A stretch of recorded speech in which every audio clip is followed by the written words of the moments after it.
प्रकाश मणि त्रिपाठी। जय सिया राम। नमस्कार। धन्यवाद प्रदीप जी। साहित्यिक सांस्कृतिक सोच संस्था मुंबई, राष्ट्रीय सिंधी भाषा विकास परिषद, मानव संसाधन मंत्रालय के संयुक्त तत्वावधान में आयोजित वैश्विक फलक पर राम कथा का विश्व संदर्भ भाग 8 विषयक वेबिनार में आप सबसे संबद्ध होने का मुझे सुअवसर मिल रहा है। इस अवसर पर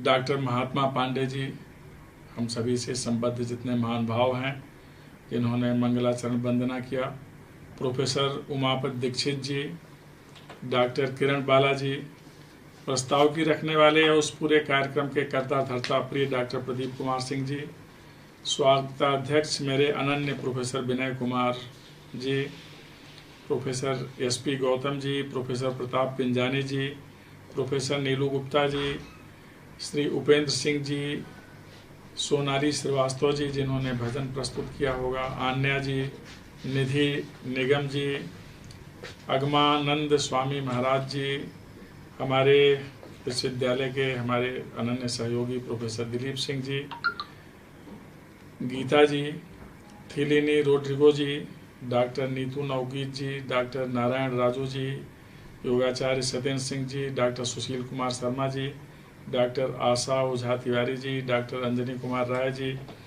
डॉक्टर आलोक चौबे जी, डॉक्टर नीलिमा तिवारी जी, डॉक्टर नीलम महतो जी, डॉक्टर दिवाकर पांडे जी, और आरंभ से ही इस कार्यक्रम का ताना बाना रचने वाली डॉक्टर माधुरी सिंह जी, हमारे विशेष कार्य अधिकारी, तकनीकी स्टाफ के सभी सदस्यगण और वे सभी जो आज के कार्यक्रम से संबद्ध हैं, प्रतिभाग कर रहे हैं, अपने मधुर वचनों से हम सभी का ज्ञानवर्धन कर रहे हैं, भगवान राम की स्तुति सुना रहे हैं।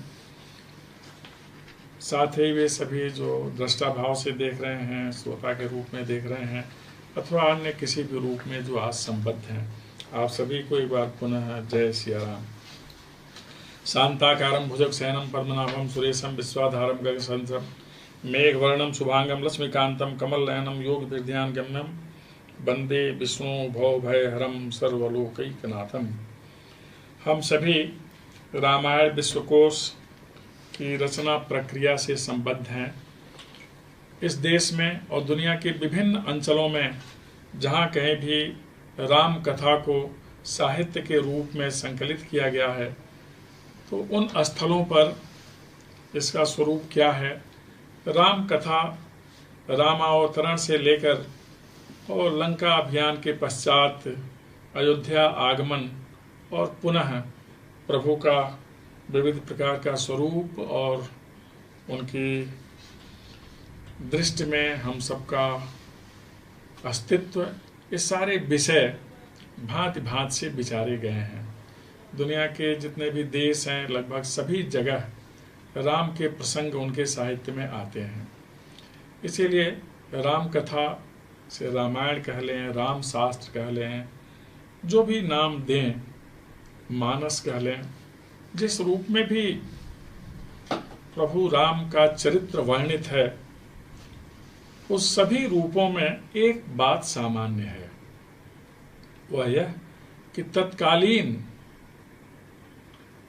लोकगीत जो आज तक चला रहा है, लोक संगीत जो आज तक चला रहा है, लोक संस्कृति जिसका विस्तार हो गया है, लोक मानस जिससे हम प्रभावित हैं, और लोक मान्यता जिसे हम आधार मानकर चलते हैं, इन सभी का समावेश रामायण में मिलता है। भित्ति चित्र के रूप में, नाट्य मंचन के रूप में और भी कई विधाओं में हम प्रभु राम के जीवन के विविध प्रसंगों को देखते हैं, सुनते हैं, गाते हैं और ध्यान में रखते हैं। हम मानकर चलते हैं कि जितना भी स्पंदन शब्द में निहित है, वह सब श्री राम के कारण ही है। इसलिए हमारे जीवन का अस्तित्व, इसकी पहचान और इसकी यात्रा, सबके मूल में केवल राम और केवल राम ही होते हैं।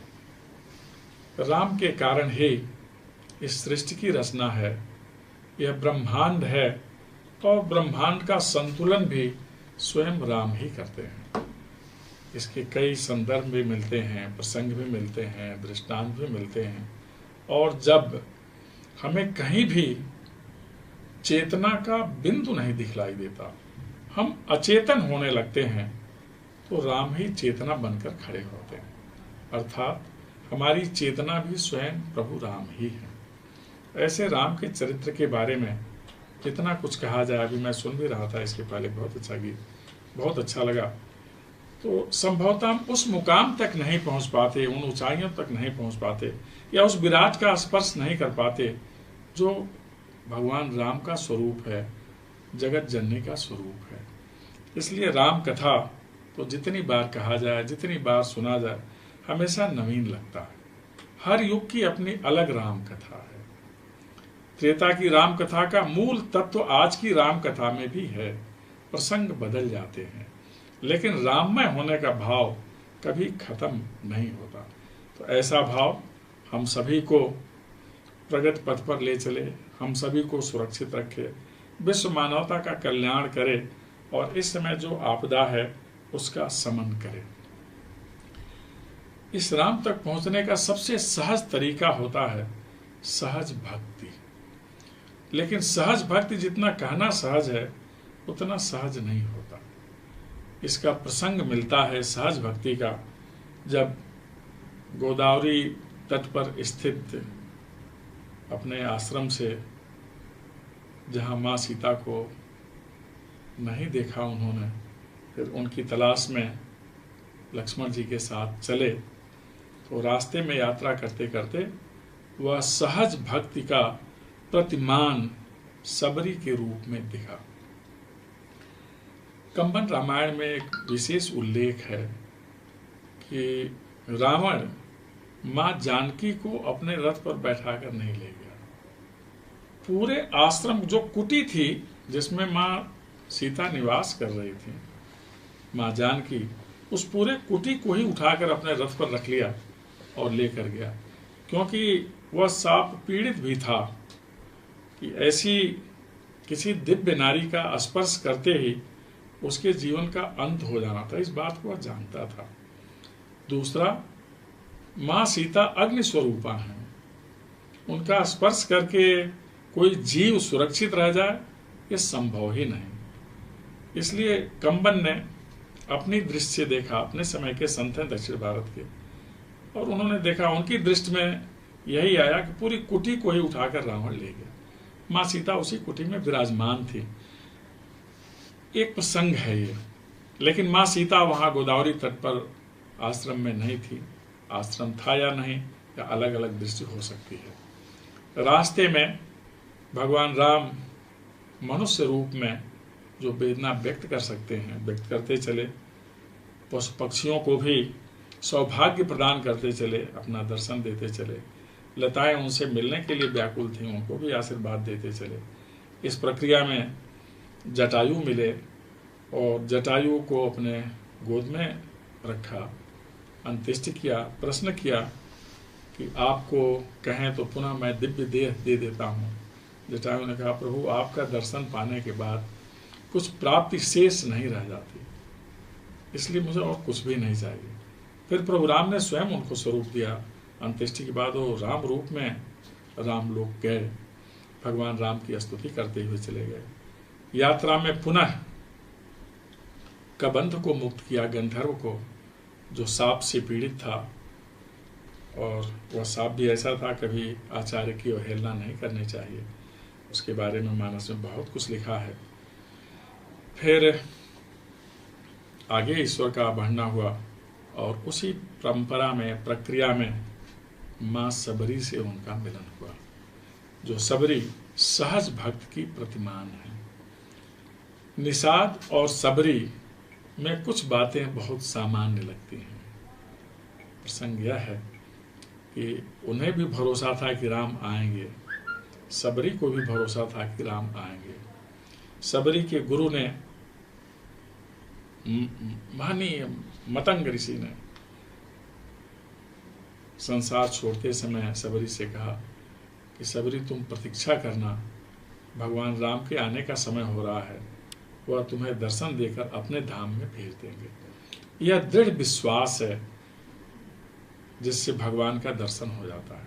तो इस सहजता में भी भक्ति के प्रति और भक्त द्वारा अपने आराध्य की प्राप्ति के प्रति दृढ़ विश्वास होता है। यह विश्वास था सबरी को। इसी विश्वास से सबरी निरंतर अपने आश्रम में, जो मतंग जी छोड़ करके गए थे, नित्य फूल ला करके रास्ते में बिछाती थी कि हाँ, भगवान राम का आना होगा। विश्वास यह था कि वह फूल हमेशा ताजे रहेंगे। विश्वास यह था कि नित्य जो फूल वह रखती है रास्ते में, वह कभी सूखेंगे नहीं। भले ही समय के साथ फूल सूखे होंगे, लेकिन जैसे ही प्रभु राम वहां पधारे, वह सारे फूल खिल गए और खिलकर सारी शोभा बिखेरने लगे। और एक भी फूल उस समय ऐसा नहीं था जो मतंग ऋषि के जाने के बाद वहां रखा गया था, वह सूखा हो या बासी हो, सब शुद्ध, प्रकृतिस्थ, सहज, खिले हुए और सुगंध युक्त हो गए। ये भगवान राम की महिमा है। जो स्वरूप मतंग जी ने बताया था, सबरी ने देखा। दंतकारण से संबंधित यह अंचल भी माना जाता है जहां मुझे ईश्वर ने सेवा का अवसर दिया है।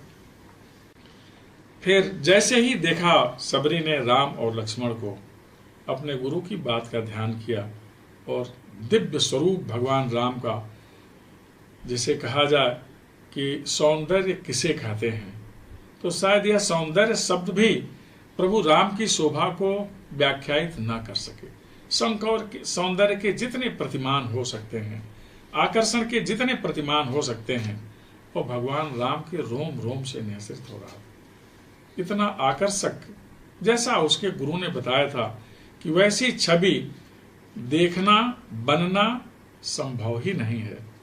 सबरी ने मान लिया कि प्रभु राम मेरे पास आ गए। फिर अपने तरीके से उसने स्वागत किया।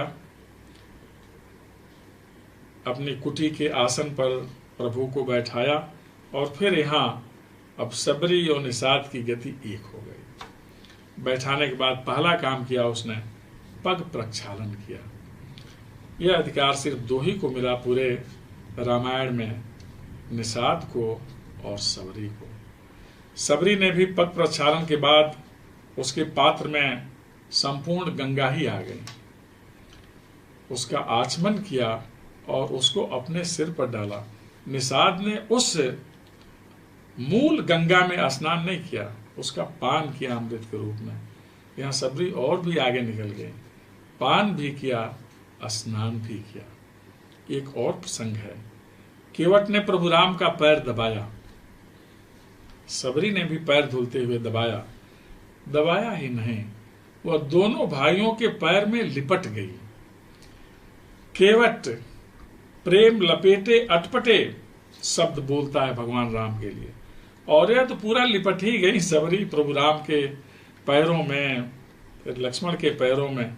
यह जो लिपटने का सुख है, भगवान राम की सभी आवृत्तियों को अपने मानस में उतार लेने का जो सुख है, यह सुख केवल और केवल सबरी को मिला। इसीलिए सबरी को संतों की परंपरा में शीर्षस्थ संत कहा जाता है। फिर जो प्रेम से खिलाया जा सकता है प्रभु राम को, फल, कंद, फूल, फल, यह सारे ला करके उन्होंने प्रभु राम के सामने रखा। और प्रभु राम ने केवल खाया ही नहीं, उनके द्वारा प्रस्तुत कंद, उनके द्वारा प्रस्तुत मूल, उनके द्वारा प्रस्तुत फल, सबकी अतिशय सराहना की। प्रभु राम ने आहार की ऐसी सराहना पूरे रामायण में कहीं अन्यत्र नहीं की जितना सबरी द्वारा परोसे गए फल, कंद, मूल उनको प्रिय लगे। यह भक्ति का प्रतिमान होता है, सहज भक्ति का, जिसमें ईश्वर को सब कुछ अच्छा लगने लगता है। दूसरी धारा होती है, भक्त को ईश्वर पाकर सब कुछ ईश्वर का अच्छा लगता है, यहाँ ईश्वर को ही सबरी का सब कुछ अच्छा लगने लगा। सबरी की कांति, सबरी की शक्ति, सबरी का स्नेह, सबरी की आस्था और सर्वोपर सबरी की भक्ति। जब सबरी ने कहा, प्रभु राम मुझे तो बहुत ज्ञान नहीं है, यह किस ऊंचाई की बात है कि राम को देखते ही ज्ञान की सारी विधाएं अपने अंदर समाहित हो जाती हैं। उन विधाओं से संपृक्त होने वाली सबरी भगवान राम से कहती हैं, प्रभु राम मैं किस तरह से आपकी प्रार्थना करूं, मुझे तो कुछ आता ही नहीं, मैं कैसे आपकी भक्ति करूं, मुझे तो भक्ति का कोई विधान भी नहीं पता है, सिर्फ इतना ध्यान है कि आप मेरे पास आए हैं, मैं आपको देख रही हूं, मैं कैसे क्या कहूं आपको। फिर प्रभु राम ने वहां 9 प्रकार की भक्ति का उल्लेख किया। मेरा आज का विषय भी 9वां भक्ति ही है और इसके सभी प्रसंग एक जगह अगर कहीं दिखते हैं तो सबरी ही है। इसीलिए भक्त की, सहज भक्त की पराकाष्ठा, जिसको अंत में उन्होंने कहा सरल होना, भक्ति का सबसे बड़ा उदाहरण है। पहली भक्ति, प्रथम भगत संतन कर संगा, दूसर रतिमम कथा प्रसंगा। कि पहली भक्ति है सज्जनों का साथ करना और दूसरा है मेरी कथा में अनुरक्त हो जाना। यह दोनों सबरी के पास है। उनके आश्रम में सज्जनों से ही संवाद होता था और सज्जनों से संवाद अर्थात सत्संग की प्राप्ति। सत्संग क्या है? जहां सिर्फ और सिर्फ मंगल की बात होती है और इस मंगल की बात से जहां अमंगल निर्मूल हो जाता है उसे सत्संग कहते हैं। इसके बारे में सत्संग का महत्व बताते हुए सुंदरकांड में प्रसंग आता है, जब हनुमान जी लंका में प्रवेश कर रहे थे और लंकिनी ने उनका रास्ता रोका।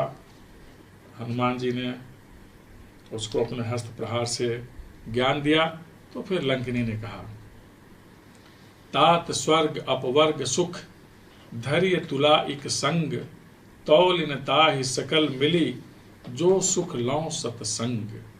कि स्वर्ग और अपवर्ग अर्थात मोक्ष, स्वर्ग और मोक्ष दोनों को एक तराजू पर रख दिया जाए, तराजू के एक पलड़े पर, और दूसरे पलड़े पर रखा जाए सत्संग को। ये स्वर्ग और मोक्ष ऊपर उठ जाएंगे, हल्के होंगे, लेकिन सत्संग का पलड़ा उठेगा नहीं, इतना भारी है। इस सत्संग की नियमित प्राप्ति करती रही सबरी, इसलिए पहली भक्ति भी सबरी के पास। दूसरी रति मम कथा प्रसंगा, कि मेरे कथा में जिसकी अनुरक्ति हो, जिसका विश्वास हो। जहाँ मतंग ऋषि का आश्रम हो वहाँ राम की ही कथा होगी। जहाँ कहीं भी राम की कथा होती है और कोई व्यक्ति उसमें लीन होता है तो भक्ति का दूसरा उपाय है जिससे ईश्वर तक पहुंचा जा सकता है। गुरुपद पंकज सेवा, तीसर भगत अमान, चौथी भगत मम गुणगन, करई कपट तजगान। तीसरी है अभिमान रहित होकर गुरु चरणों की सेवा करना। चौथी है कपट त्याग कर प्रभु राम के गुण समूहों का गायन करना। ये दोनों भी है उसमें। गुरु चरणों की जो सेवा किया, अभिमान मुक्त व्यक्तित्व बहुत कम मिलते हैं और उस रूप में सबरी को हमेशा याद किया जाता है। कोई अहंकार नहीं, कोई अपने पहचान की समस्या नहीं कि मुझे किस रूप में देखा जाएगा, किस रूप में माना जाएगा। केवल गुरु पद की सेवा करना ही महत्वपूर्ण माना और फिर भगवान के राम का गायन कपट त्याग कर, अर्थात उसके पीछे कोई लोभ ना हो, किसी को कष्ट देने का भाव ना हो, छल रहित गायन ही भक्ति की चौथी विधा है। यह भी वहां दिखलाई देती है। मंत्र जाप मम दृढ़ विश्वासा, पंचम भजन सुवेद प्रकाशा, छठदम शील विरंति बहु करना, निरत निरंतर सज्जन कर्मा। पांचवी भक्ति है भगवान के नाम का जाप करना और उनमें दृढ़ विश्वास करना। और छठी है इंद्रियों का निग्रह करना, शील सदाचार का आचरण करना और बहुत से जो इंद्रिय जन्य विषय हैं उनसे विरक्त हो जाना और सदाचरण में लगे रहना। यह सब भी सबरी के पास है। वे व्यक्ति धन्य हैं जो इनमें से किसी के भी साथ संलग्न है, जिनके पास यह भाव है। हमेशा उसने भगवान राम के मंत्र का ही जाप किया, उसी का सुफल था कि उसका परिवेश हमेशा हरा भरा था।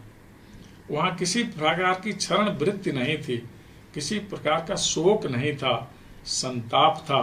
कि भक्त की 5वीं और 6वीं विधाएं हैं। 7 सम मोहि मैं जग देखा, मोते संत अधिक करी लेखा। 8 जथा लाभ संतोषा, सपने नहीं देखई पर दोषा। 6वीं भक्ति 7वां भक्ति है, जगत भर को समभाव में मुझ में ही समाहित देखना। सी राम मैं सब जग जाने, करूं प्रणाम जोर जग जाने। कि जड़ और चेतन पूरी सृष्टि में, पूरे ब्रह्मांड में सिर्फ सीता और राम जी का ही स्थान है। उन्हीं से स्पंदित, उन्हीं से संचालित, उन्हीं से नियमित, उन्हीं से निरूपित, उन्हीं से निर्देशित, उन्हीं से नियंत्रित यह पूरी व्यवस्था है। ऐसा हमें भरोसा रखना चाहिए और यह भक्ति का एक विशिष्ट लक्षण है। और मुझसे भी बढ़कर अर्थात भगवान से भी बढ़कर संतों को समझना चाहिए। भगवान राम सर्वत्र संत की श्रेष्ठता सिद्ध करते चलते हैं। संत वह होता है जो दूसरे को वेदना मुक्त करता है। संत वह होता है जो लाभ लोभ मोह से मुक्त होता है। संत वह होता है जो निरंतर जगत के कल्याण का ही चिंतन करता है। तो यह हमेशा ध्यान रखना है। और 8वीं भक्ति है संतोष, जिसकी आज बहुत ज्यादा जरूरत है इस कोरोना के फेज में, और हमेशा से इसकी आवश्यकता रही है। संतोष सबसे बड़ा धन है और इसका हमें संग्रह करना चाहिए, इसे अपने पास बचाए रखना चाहिए। आज के परिवेश में हम सभी देख रहे हैं कि संतोष से हम बहुत कुछ प्राप्त कर सकते हैं। प्रकृति ने, प्रभु ने हमारी आवश्यकताओं की पूर्ति का विधान किया है, लेकिन इच्छाएं तो कभी पूर्त नहीं हो सकती। इसलिए इच्छाओं को अगर सीमित करें, और उसे सीमित रखने का एक ही माध्यम है, वह है संतोष। और सपने में भी दूसरे में दोष ना देखना। दूसरे में दोष देखना अच्छी चीज नहीं मानी जाती। हमेशा दूसरे की अच्छाइयों को ही देखना चाहिए। दोष तो देखें तो अपने में भी बहुत सारे दोष दिखलाई दे जाते हैं, लेकिन हम अपने दोष पर विचार नहीं करते। मनुष्य का स्वभाव है दूसरे के दोष और दूसरे की कमियों पर विचार करते हैं। इससे मुक्त होने से ईश्वर में भक्ति होती है, और इससे इसीलिए पर दोष खोजने से बचना चाहिए। सपने में भी यह काम नहीं करना चाहिए। नवम सरल सब सन छल हीना, मम भरोसा ही हरस न दीना।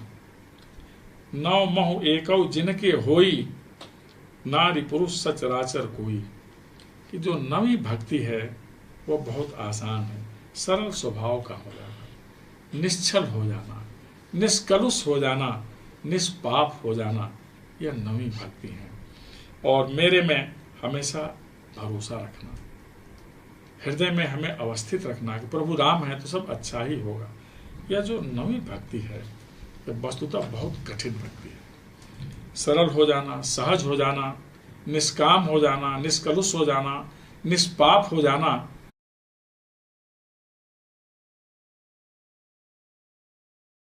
सरल होना सर्वाधिक जटिल काम होता है। इसलिए हम उस जटिलता को प्राप्त कर लें, सहज बना लें, सरल बने, अर्थात आडंबर मुक्त होना, अहंकार मुक्त होना, यह सरल होने का स्वभाव है। यह भक्ति भी अगर कहीं दिखती है तो सबरी में। प्रभु राम ने कहा कि आप तो सभी से संपूर्ण हैं, इसमें से तो कोई भी एक किसी को मिल जाए तो आप परम सिद्ध हो जाए। आप तो परम सिद्ध के ऊपर भी सिद्ध हैं। और ऐसा करके प्रभु राम ने सबरी को वह गति प्रदान की जो मुनियों, योगियों, साधु, संतों को प्राप्त नहीं है, जो सबके लिए दुर्लभ है। वह गति सबरी को प्रदान किया। सबरी से संदेश लिया, क्योंकि सबरी उन ऊंचाइयों पर पहुंच गई जहां भगवान राम ही पहुंचा सकते हैं। फिर सबरी से मार्गदर्शन लिया कि अब मुझे क्या करना है। सबरी ने कहा कि अब यहाँ से प्रभु, सबरी थोड़ी मुस्कुराई भी कि जो दुनिया को पथ दिखाते हैं, दुनिया को पथ पर चलने की सामर्थ्य देते हैं, दुनिया को दृष्टि देते हैं, दुनिया का लक्ष्य निर्धारित करते हैं, वो हमसे पूछ रहे हैं किधर जाना है। उन्होंने मुस्कुराते हुए जवाब दिया कि आप यहाँ से पंपापुर सरोवर की तरफ बढ़ जाइए, वहाँ आपकी सुग्रीव से मित्रता होगी। और उस मित्रता में हनुमत मिलन का भाव छिपा हुआ था। और इस तरह पुनः वो भगवान राम की वंदना करते हुए योगाग्नि से हरिपद को प्राप्त की। ऐसी सबरी को नमन, जिनके आशीर्वाद से यह क्षेत्र, जिसे रेवाखंड भी कहते हैं, अभिसिंचित है, जहाँ प्रभु राम ने सबको वह स्नेह दिया, वह भक्ति का संदेश दिया जो अन्यथा दुर्लभ है। इस भक्ति भाव से और भक्ति के इन स्वरूपों से जो लोग भी सुन रहे हों, सभी आप प्लावित हों। आप सभी को भगवान राम सुरक्षित रखें, सामर्थ्य दें कि किसी भी आपदा का आप निराकरण करने में सफल हों। हमारा राष्ट्र दुनिया का महानतम राष्ट्र बने और हम सभी अपने शुभ लक्ष्य तक पहुँचने में सफल हों। अंत में नीलांबुश्यामल कोमलांगम सीता समारोपित बाम भागम पाड़ो महासायक चारुचापम नमामि रामम रघुवंशनाथम। आप सभी को बहुत बहुत धन्यवाद। एक बार पुनः जय सिया राम।